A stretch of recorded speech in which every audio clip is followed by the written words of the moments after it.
Okay, welcome Crossroads Art Center. This is Jenny Kirby off camera. We are interviewing Alice Husak, and I have known Alice now for quite some time. I'm even trying to think how many years now. Probably eight or nine. 8 or 9, something like that.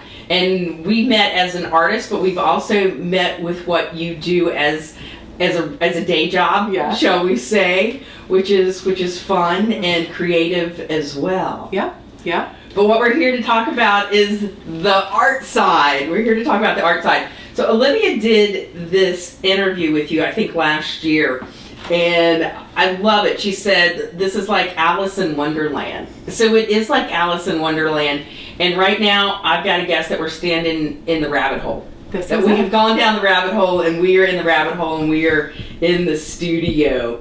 So thank you for having us here. Thank you for coming. And the technique that you do is quite different. So that's what I really wanted to spend a good amount of time talking about, is your reverse technique, which I am familiar with because I do that with mosaics. Right. But you do it in a different vein. So I'm just going to turn it over to you so you can talk about how you do it. Great. Wonderful. Well, thank you for coming. So glad to have you here. What I do is reverse glass painting. As it started was maybe, oh my gosh, almost 20 years ago. When I was new to Richmond, I wanted to do something artistic, and I didn't have the funds to do anything, so I would walk down the alleys, and it's kind of when everyone was getting incentives to change out their windows, and so I saw all these windows there, so I would start painting on windows and really enjoyed it. And then one day when I saw the window was drying in my apartment, and I looked at it, and it was backwards, and I saw like this depth come through. I said, oh, that's what I want to do. That's what I want to come through in all of my work. So I just started going from there. And so I started with windows, and then I moved into other pieces of glass, and I've just kept on it. You know, reverse glass painting, I feel like, is really interesting because it incorporates light just as much as it incorporates paint. Or anything else. So the pieces, because of the way that the light hits it and because of all of the different layers involved, they change throughout the day. When you're moving or when the natural light changes, different features come in and out, and so it's kind of an adventure. Yeah. And it's an adventure to paint backwards as well. Yes, it is. And I think inside out and backwards. So yeah, you have to totally flip your brain around to make it work. And I know a lot of times people are going to be like, oh my God, you're painting on glass.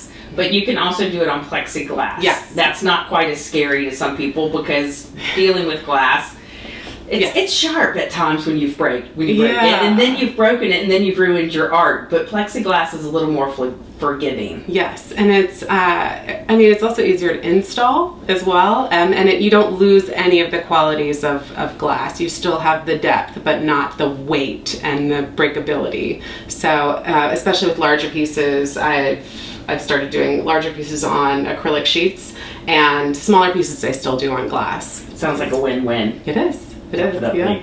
Well, show us a little of the technique. Okay, excellent. So this is something I'm working on right now that's dry, and I work from the backwards. So I work inside out. So, and like you'll see that there's tons of layers involved, and this piece also has resin in it, and one of my favorite things to do is take off the protective sheet and really see how the light hits it and interacts with it as you kind of move it around. Well, the resin, does that give it the glossiness? The resin actually gives it more texture.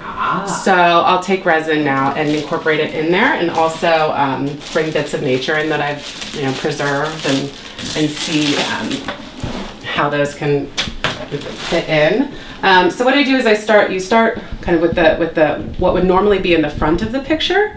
In normal painting, you would do kind of the pupil of the eye last. You do the background and the mountains first, and like the pupil of the eye very last. And in reverse glass painting, you would do what's in the very front, so the pupil first and the mountains in the background. So with this piece, it's kind of a fish frenzy. So what I've done is like, I'll do kind of the foreground first, and then I'll layer in components, sometimes up to 30 different layers of paint to to kind of get the depth there and also the complete picture. So there's this piece that I'm currently working on, and here's a smaller piece on glass and I'm working on, and as you can see, like the foreground is kind of the people and the figures, and then the very last bit will be like the sky and the landscape. Another kind of example of that is in here, where like you can see, like this is the back of the picture, and then the foreground will be much more contained, and it's not really having the window behind it isn't showing it that well, but you can kind of get the idea of it. I started doing some chairs because I love them. And so I came across the chair at a consignment shop, and I just love it because it's still got the luminosity and it's still got the clarity and everything, and then you can just kind of build it. And so I've been kind of perfecting this technique, which I'm excited about, incorporating resin and different layers of interference pigments, and then it's actually, it's usable as well. It's usable art. I think that's fun. Now, were those clear to begin with? Here's an example of. This is another chair. This is going to be a bar stool.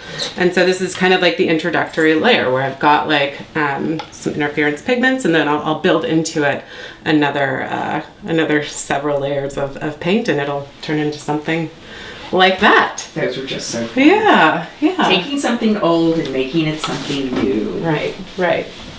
Which is recycling and reusing at the highest form. I love it. Yeah. It really is. So where do you get your materials that you work with, your paints and things like that?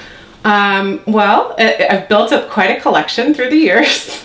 Some of them I've had from estate sales, from different places, and then some of them I've just, I just order and collect, and I've amassed quite a collection. But I use so many different types of paint that anything and everything is welcome, because I never know the interaction that it's going to have. So I experiment a lot. Mm-hmm. There's a lot of paintings that nobody will ever see because they're very much experimentations to see how the different things will interact, and how the lasting and how they'll last as well. So I'll use powder pigments. I'll use actually anything but oils. Because oils don't mix. Yeah, they don't mix. Anything but oils are fair game, and I've learned that through almost two decades of trying and experimenting. You say trials and tribulations? Yes, but no tribulations, because it's always, there's always something to be learned, and there's always a happy accident, and those are usually my favorite pieces, and I'm like, oh, I didn't mean to do that, and it just turns out really cool, and then I end up using that technique in some other way. So yeah, I mean, that's what art is all about. It is. It's the creative. It's being creative. Yeah. I can't tell you. Yeah, with you, if you've got a mistake like that, can you go back in and fix it? I mean, I know with painters, when they're painting, on the surface, they just cover it up. Right. But how do you fix a mistake? I have a handy collection of razor blades.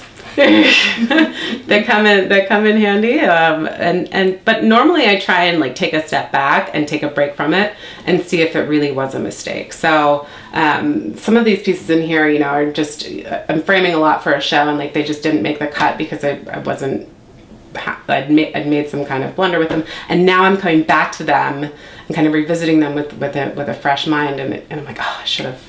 They're great, Exactly. So sometimes it takes flipping it around too, which is exciting. So so we know that you show at Crossroads Art Center. What is the show that you're working for coming up? I'm doing a solo show at the Brick House next first Friday, which is November the 4th, and that is going to be from 5 to 9 p.m. And it is all reverse glass painting, and I'm so excited to show there because it's a beautiful venue.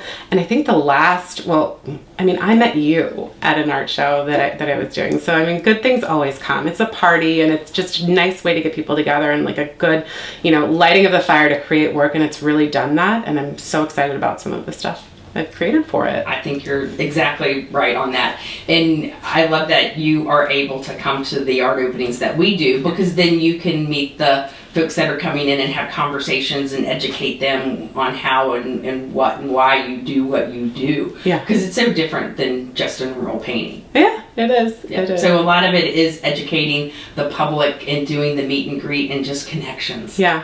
Everybody loves to watch people work, and then everybody pretty much wants to know the process. Yeah. Everybody's curious about the process. So that's why we're here, and hopefully people have learned what the process is or have a grasp on it.